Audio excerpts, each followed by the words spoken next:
d'abord que tu me parles du travail de ton défenseur, Jeff Petrie, qui impressionne. C'est quoi ton niveau de satisfaction? Bon, on est plus que satisfait de sa tenue.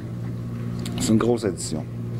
C'est une grosse addition pour notre groupe de défenseurs. Ça permet, dans ce cas-là, de mettre pas mal tous les joueurs à la bonne place. Et c'est un gars qui, je te dirais que ça a pris environ 3 semaines, 1 mois, avant qu'il se sente très à l'aise de la manière qu'on jouait. Depuis ce temps-là, il joue du hockey inspiré. C'est un gars qui n'avait jamais joué en série complètement. Est-ce qu'on compte le résultat qu'il a obtenu? Ça paraît pas. Il joue avec beaucoup de confiance. Il est excité. Il joue bien dans les deux sens de la patinoire. C'est un défenseur que j'apprécie beaucoup. Quand on fait des transactions à la date limite, c'est pour en série. On veut que ces gars-là aient l'impact en série. Est-ce que les gars que vous êtes allés chercher, on pense à Mitchell, tu as parlé de Petrie, Smith-Perley, amènent ce dont vous aviez souhaité au moment où vous êtes allés les chercher, Michel?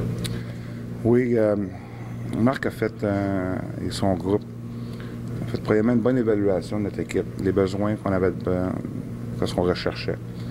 Et tu es en mesure de rajouter des joueurs au sein de notre équipe qu'on pense souvent, où ça peut être à court terme ou à long terme aussi. Donc, c'est des joueurs qui étaient ciblés, des genres de joueurs qu'on recherchait pour améliorer notre équipe. Il ne faut pas oublier que toutes les équipes ont fait des transactions, ils ont toutes voulu s'améliorer. De notre côté, on est très satisfaits. Vos adversaires parlaient aujourd'hui d'avoir une espèce de rage au cœur pour vous affronter demain et tout ça, en disant que ça leur a peut-être manqué. Est-ce que tu sens vraiment que vous avez peut-être levé le niveau de la rivalité d'un cran et que vous aurez à gérer ça de vos adversaires demain? De notre côté, rien ne change. Je pense que on est habitué de jouer des matchs sans lendemain. On est à notre meilleur. J'aime la manière qu'on joue depuis le match numéro 1, bien honnêtement. Et je sens que plus les matchs avancent, mieux qu'on est, plus qu'on gagne aussi en confiance. Alors, demain, ce ne sera pas différent. On veut forcer un match 7. On va avoir la chance de revenir au Centre Bell. Et on est très convaincus que demain, ça va être une grande performance des deux équipes. C'est quoi justement l'évolution du niveau de confiance de 0-3 à 1-3, 2-3? C'est la manière que tu joues qui te donne toute la confiance. Et des fois, tu peux gagner des matchs. Tu t'en retournes chez vous, les joueurs ont des doutes. Mais c'est de la manière que notre équipe se comporte. On a encore élevé notre jeu. Dans tous les matchs, je trouve qu'on élève notre jeu. On était prêts pour cette série-là. Et tu regardes le premier match, j'ai adoré la manière qu'on s'est comporté.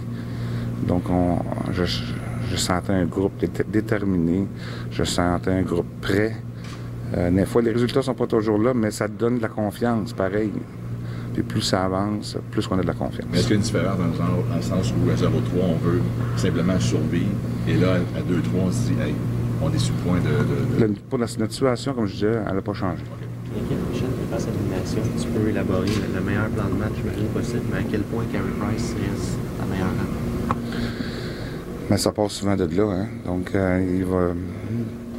on veut jouer du hockey solide, on veut lui enlever leur temps d'espace le plus possible. Il y en a même pour moi qui arrivent dans des situations où ils ont des chances de marquer.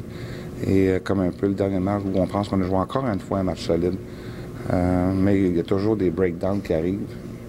Et dans ce temps-là, on était très content d'avoir le meilleur joueur dans la ligue.